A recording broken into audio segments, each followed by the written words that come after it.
Hello, everyone. This is Glen Guyton, your diversity, equity, and inclusion trainer, keynote speaker, and some say I'm a nice guy. Thank you for joining me today on this channel. Hey, do me a favor before we get too far. Make sure you subscribe down below. Subscribe to this channel so that you can keep up to date with all of the great things that I'm going to be sharing with you as you come and connect with me on this YouTube channel. I do want to talk a little bit about diversity, equity, and inclusion when it comes to executive coaching. So we're talking about executive coaching because oftentimes the CEO or the president, whatever your title is, executive director, you are tasked by your board to make some headway when it comes to diversity, equity, and inclusion. You're like, what is going on? What am I going to do? They set these goals. The goals are often kind of nebulous. You don't know exactly how you're going to measure these things. So then you call someone like me and say, hey, Glenn, can you come in and do diversity training for my organization? I ask a few questions, say, hey, yeah, where are you? What have you done so far? Actually, the CEO doesn't call me. Some vice president or HR person calls me, and I ask all these questions, and they may or may not have the answers that I need. I try to tell them a little bit about the program that I'm going to do and about the assessment I think that is necessary when you're doing this work, because you want to create a baseline, right? You want to create a baseline to say this is where we are, right? So if you're going to have these goals, you want to create a baseline like we're here. I want to take you here. You want to see some progress, right? You want actionable items, and that's what I want to deliver to my clients. And so I think it's important that we as executive directors or CEOs, presidents, that you can't just hand that off. You need to do some work ahead of time if you want to be more effective in reaching your goals when it comes to diversity, equity, and inclusion. You have to be the first partaker. You can't push it down. You have to understand the commitment that is necessary to make progress, and you have to get an assessment yourself. So that's why I always recommend one-on-one coaching for executives, for people that are part of the C-suite, so that they know what's going on before it's rolled out to the broader organization. I think that provides more opportunity for success. You can deal with some of the pushback that often comes when I do my assessments. I do an assessment called the IDI, the Intercultural Development Inventory, that measures people's level of cultural competence.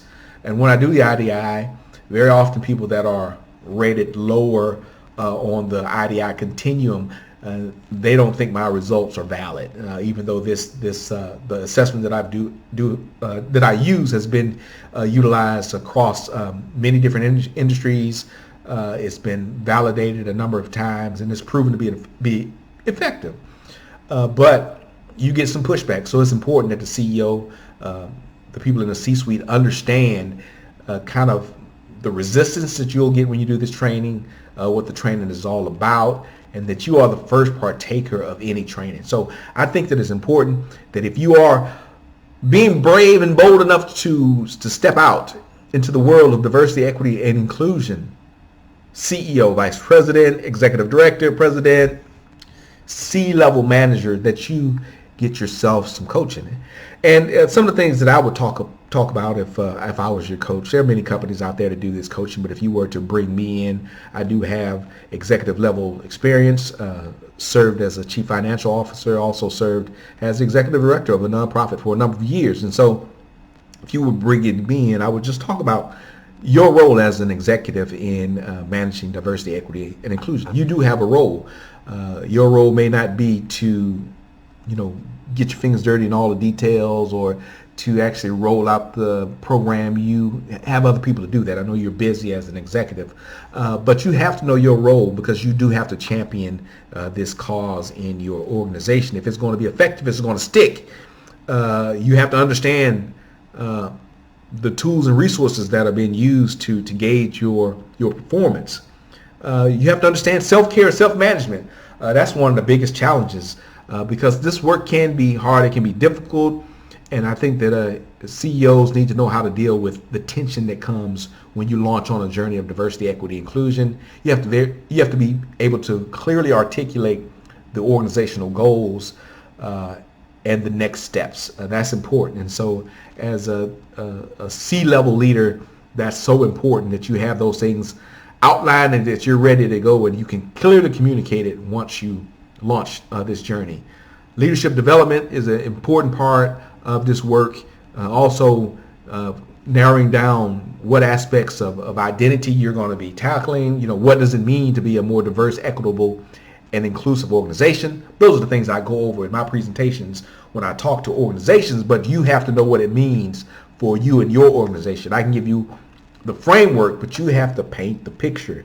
You have to paint the picture as leader and as the visionary. So C-level leaders, you have an important role as executives in ensuring the success of these diversity, equity, and inclusion programs. Budgeting, how much money you're going to commit. It does cost money. There are a lot of things in life that are free, but nothing in corporate America is free, right? Nothing in corporate America, even nonprofit stuff, is not free. You have to pay for it. You have to set aside human resources. You have to set aside monetary resources. If you are going to go on this work, what resources are you going to devote to this, and how will you distribute this system, this training throughout the organization? Many of us want to set up one person to be in charge and run the whole thing. I don't think that's the most effective way. If you want to know why, talk to me later. I can explain to you why I don't think that's the most effective way of doing it. But as a C team, as executive leadership, you have to think these three things through. Don't just bring someone like me in and hire a company and say, hey, we're going to do diversity, equity, and inclusion training when you haven't taken the time to do the base work and worked at it at the executive level. So you're very clear, and even clear with your board. Sometimes boards, I've worked for boards, and sometimes boards are a little detached, right, from the day-to-day operations of what's happening. And so sometimes it helps to have a third party come in and talk to your board.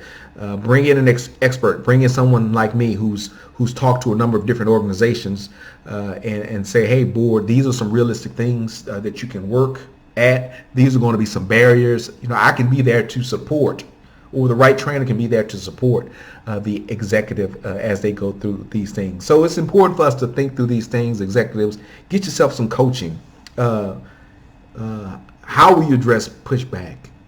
I think it's important to have a diverse coaching team, especially if you don't have much diversity in your organization, because we can point out some of the blind spots. It's good to have that objective third party to be there to guide you, to ask questions, to bounce things off of. I know I've appreciated the support when I've gotten executive coaching in my role. So executive coaching is an essential part of the success of diversity, equity, and inclusion programs. Your team needs to be briefed. Your senior leaders, your senior managers need to be ready to launch a new program if you want to be successful. Even how you begin to set up these things is important. I've worked with a number of organizations on change processes, and this is a change process. Diversity, equity, inclusion just allows us to lead to a more collaborative work environment. That's what we want to have. We want a collaborative work environment where people can come get their jobs done, do it with more harmony and less stress. How does that sound for you, CEO? Vice President, wouldn't you just love to come to work and there's no stress? Everyone's singing together. Kumbaya, my Lord, kumbaya. Kumbaya, my Lord, kumbaya. Wouldn't that be great? That would be wonderful. It would be so wonderful. But we know that doesn't happen in the real world. And so we have to prepare for these things. And so executive coaching is a part of that preparation. So knowing your role, self-management, self-care, having someone guide you to help you pace yourself through this work, back you up, leadership development, connecting with your board, being that objective third party, that guiding voice to help you through these things and helping you to navigate the complexity of this work. And also maybe even adding some diversity to your team if you don't have some already built in as you start thinking about this work.